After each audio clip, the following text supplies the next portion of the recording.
ಉತ್ತರ ಕನ್ನಡ ಜಿಲ್ಲೆಯ ಪ್ರಕೃತಿ ಸೌಂದರ್ಯದ ತಾಣವಾಗಿರುವ ಯಾಣದ ಹಿಂದಿರುವ ಪೌರಾಣಿಕ ಕಥೆ ಅತ್ಯಂತ ರೋಚಕವಾಗಿದೆ.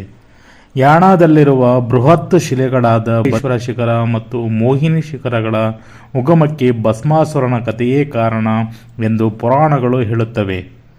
ಒಮ್ಮೆ ಭಸ್ಮಾಸುರ ಎಂಬ ರಾಕ್ಷಸನು ಶಿವನನ್ನು ಕುರಿತು ಕಠಿಣ ತಪಸ್ಸು ಮಾಡುತ್ತಾನೆ. ಅವನ ಭಕ್ತಿಗೆ ಮೆಚ್ಚಿದ ಶಿವನು ಪ್ರತ್ಯಕ್ಷನಾಗಿ ಏನು ವರ ಬೇಕು ಎಂದು ಕೇಳುತ್ತಾನೆ.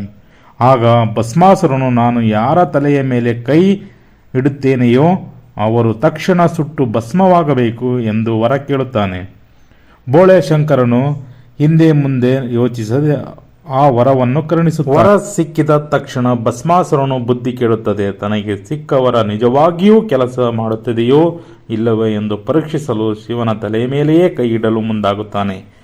ಆಗ ಶಿವನು ಭಯಗೊಂಡು ಭೂಲೋಕಕ್ಕೆ ಓಡಿ ಬಂದು ದಟ್ಟ ಕಾಡಿನಲ್ಲಿದ್ದ ಈಗಿನ ಯಾಣ ಒಂದು ಗುಹೆಯಲ್ಲಿ ಅಡಗಿಕೊಳ್ಳುತ್ತಾನೆ. ಆ ಗುಹೆಯೇ ಇಂದಿನ ಭೈರವೇಶ್ವರ ಶಿಖರವಾಗಿದೆ.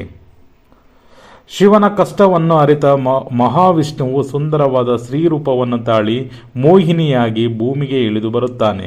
ಭಸ್ಮಾಸುರನು ಮೋಹಿನಿಯ ಸೌಂದರ್ಯಕ್ಕೆ ಮಾರು ಹೋಗುತ್ತಾನೆ. ಆಕೆಯನ್ನು ಮದುವೆಯಾಗುವಂತೆ ಪೀಡಿಸುತ್ತಾನೆ. ಆಗ ಮೋಹಿನಿಯು ನಾನು ನೃತ್ಯ ಪ್ರಿಯೆ, ನಾನು ಮಾಡಿದ ಹಾಗೆಯೇ ನೀನು ನೃತ್ಯ ಮಾಡಿ ತೋರಿಸಿದರೆ ನಿನ್ನನ್ನು ಮದುವೆಯಾಗುತ್ತೇನೆ ಎಂದು ಷರತ್ತು ಹಾಕುತ್ತಾಳೆ. ಕಾಮದ ಮದದಲ್ಲಿ ಭಸ್ಮಾಸುರನು ಮೋಹಿನಿಯ ಮಾಡಿದಂತೆಯೇ ಹೆಜ್ಜೆ ಹಾಕುತ್ತಾ ನೃತ್ಯ ಮಾಡಲು ಒಪ್ಪುತ್ತಾನೆ. ನೃತ್ಯದ ಭರದಲ್ಲಿ ಮೋಹಿನಿ ತನ್ನ ಕೈಯನ್ನು ತನ್ನ ತಲೆಯ ಮೇಲೆ ಇಟ್ಟುಕೊಳ್ಳುತ್ತಾಳೆ. ಮೈಮರೆತ ಭಸ್ಮಾಸುರನು ಕೂಡ ತನ್ನ ಕೈಯನ್ನು ತನ್ನದೇ ತಲೆಯ ಮೇಲೆ ಇಟ್ಟುಕೊಳ್ಳುತ್ತಾನೆ. ಶಿವನ ವರದಂತೆ ಕ್ಷಣ ಮಾತ್ರದಲ್ಲಿ ಅವನು ಸುಟ್ಟು ಬೂದಿಯಾಗುತ್ತಾನೆ. ಭಸ್ಮಾಸುರನು ಸುಟ್ಟು ಬೂದಿಯಾದಾಗ ಉಂಟಾದ ಅಗಾಧವಾದ ಬೆಂಕಿಯ ಜ್ವಾಲೆಗೆ ಅಲ್ಲಿನ ಕಲ್ಲುಗಳೆಲ್ಲ ಕಪ್ಪಾದವು ಎಂದು ನಂಬಲಾಗುತ್ತದೆ. ಅಲ್ಲಿನ ಮಣ್ಣು ಇಂದಿಗೂ ಬೂದಿ ಮಿಶ್ರಿತ ಕಪ್ಪು ಬಣ್ಣದಲ್ಲಿದೆ. ಶಿವನು ಅಡಗಿದ್ದ ಬಂಡೆಯನ್ನು ಭೈರವೇಶ್ವರ ಶಿಖರ ಎಂತಲೂ ವಿಷ್ಣುವಿನ ನೃತ್ಯ ಮಾಡಿದ ಬಂಡೆಯನ್ನು ಮೋಹಿನಿ ಶಿಖರ ಎಂತಲೂ ಕರೆಯಲಾಗುತ್ತದೆ. ಶಿವರಾತ್ರಿಯ ಸಮಯದಲ್ಲಿ ಇಲ್ಲಿ ವಿಶೇಷ ಪೂಜೆ ನಡೆಯುತ್ತದೆ. ಇಲ್ಲಿನ ಪ್ರಾಕೃತಿಕ ಸೌಂದರ್ಯ ಮತ್ತು ಈ ಪೌರಾಣಿಕ ಹಿನ್ನೆಲೆ ಯಾಣವನ್ನು ಒಂದು ಪ್ರಮುಖ ಪ್ರವಾಸಿ ತಾಣವನ್ನಾಗಿ ಮಾಡಿದೆ.